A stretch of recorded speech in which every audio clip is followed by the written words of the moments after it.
देश भर में यज्ञ हवन कीर्तन किया जा रहा है। प्रधानमंत्री नरेंद्र मोदी को स्वास्थ्य लाभ हो, आपकी जिंदगी जो है हमेशा लंबी हो, इसके लिए बकायदा मध्य प्रदेश के जो मुख्यमंत्री हैं वो जाकर पूजा अर्चना कर रहे हैं। सारे खास मेहमान हमारे साथ बने हुए हैं। यशोवर्धन आजाद जी, आपने एकदम क्लियरली शुरुआत में कह दिया था कि यहाँ पर किसी तरह की कोई राजनीति होनी नहीं चाहिए, और मैं आपको राजनीतिक डिबेट में लाना भी नहीं चाहती हूँ, क्योंकि मुझे पता है कि क्लैरिटी के साथ आप जो चीजें रखेंगे वो एक आईबी ऑफिसर की हैसियत से रखने वाले हैं। और इसीलिए ये जो दलीलें आ रही हैं पार्टियों की तरफ से या विपक्षियों की तरफ से, क्या वो दलीलें आज की तारीख में मानी जानी चाहिए कि रूट अचानक बदल दिया गया, रैली में जो भीड़ नहीं थी इसलिए बहाना बना दिया? चलिए वो भी पॉलिटिकल हो सकता है, लेकिन मैं अगर आपको रूट के लिहाज से भी कि अचानक रूट बदल दिया गया, तो फिर कंटिजेंसी प्लान कहाँ है सर? मैं इस पे बात करने ही वाला था। मैं संक्षेप में 3 मुद्दों पर सारी जो भ्रांतियां हैं उसको क्लियर कर देना चाहूंगा। Number 1, route. देखिए, प्रधानमंत्री जी भटिंडा बाय एयर आए, और भटिंडा में सबको मालूम था कि मौसम खराब है, और इसलिए कोई ये रॉकेट साइंस नहीं है। एक तो वैसे भी जब प्रधानमंत्री बाय एयर आते हैं तो एक कॉन्टिजेंसी, एक रूट रखा जाता है, और दूसरा जब मौसम खराब है तो पहले ही अपेक्षा की जानी चाहिए कि ऑल्टरनेट रूट रोड का रहेगा। ये भी बताना चाहूंगा कि वहां पर एसपीजी के एक ऑफिसर रहते हैं जो तत्काल संपर्क बनाए रखते हैं राज्य के अधिकारियों से, और इस पे ये काफी डिस्कशन होता है कि कॉन्टिजेंसी रूट तो फिर एक ही है, वो बाय रोड है, और वो भटिंडा से जो रूट है फिरोजपुर का वो 110 किलोमीटर का है।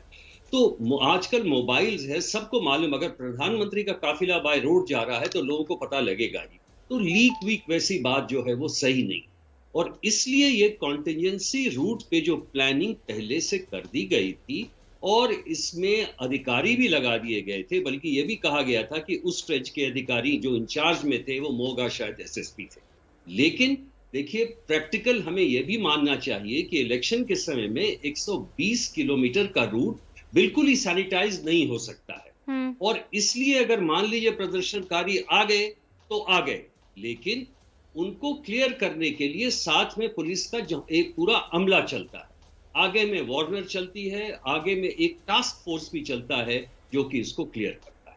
नंबर 2, जहां तक रोल की बात है, बिल्कुल आलोक जी ने सही कहा कि एसपीजी का रोल जो है वो प्रॉक्सिमेट सिक्योरिटी का है, जो समीपस्थ जो इलाका है उसका है, और जो ओवरऑल रिस्पॉन्सिबिलिटी होती है वो स्टेट पुलिस की होती है, बिकॉज स्टेट पुलिस रूट लगाती है, स्टेट पुलिस वेन्यू में इंचार्ज रहती है, और जहां फंक्शंस होते हैं वहां पे जो क्लोज प्रॉक्सिमिटी एरिया है वो एसपीजी द्वारा देखा जाता है। नंबर 3, जहां तक बीएसएफ के रोल के बारे में सवाल है, बड़ा ये बहुत ही क्लियर चीज है। बीएसएफ का 50 किलोमीटर बढ़ना 5 सीमावर्ती, इसमें वो एक टेक्निकल चीज है जो कि आवश्यक था, इसलिए पासपोर्ट एक्ट के लिए, इमिग्रेशन के लिए और कस्टम्स के लिए। तो इसलिए, और बीएसएफ भी जो किसी को पकड़ती भी है तो वो सीधा लोकल पुलिस को हैंड ओवर कर देती है, उसका कोई प्रोसिक्यूशन रोल नहीं है, उसका कोई अरेस्ट का भी रोल। चौथी बात मैं आना चाहता हूं, जो वाकई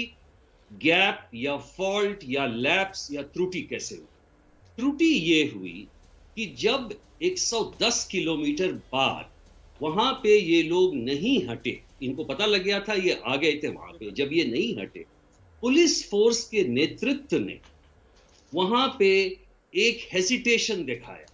उनको तुरंत क्लियर नहीं किया। देखिए, सवाल ये नहीं है कि प्रधानमंत्री जी गाड़ी में क्यों नहीं वहां पे अगर थे तो उनको कोई थ्रेट नहीं था, नहीं, ये सही बात नहीं है। अगर 15-20 मिनट एक ठीक, मैं अलका जी से निवेदन करना चाहता हूं कि हुसैन वाला जो बॉर्डर आउटपोस्ट है वो सिर्फ बगल में है, और हमारे जो दोस्त हैं उस पार, मान लीजिए उनके तरफ से अगर कुछ नहीं भी हो, लेकिन यहाँ पे रोग एलिमेंट्स बहुत ज्यादा हैं, वहां पे ड्रोन्स की सबसे ज्यादा कार्रवाई होती है, इसलिए हम अपने प्रधानमंत्री को नहीं छोड़ सकते एक सीमावर्ती इलाके में 5 मिनट के लिए, और इसलिए 20 मिनट तक कि उस समय पुलिस के नेतृत्व ने जो हिचकना अपना दिखाया उसके चलते प्रधानमंत्री का काफिला जो है एक्सपोज हुआ, और सबसे ज्यादा उनको खतरा पड़ा।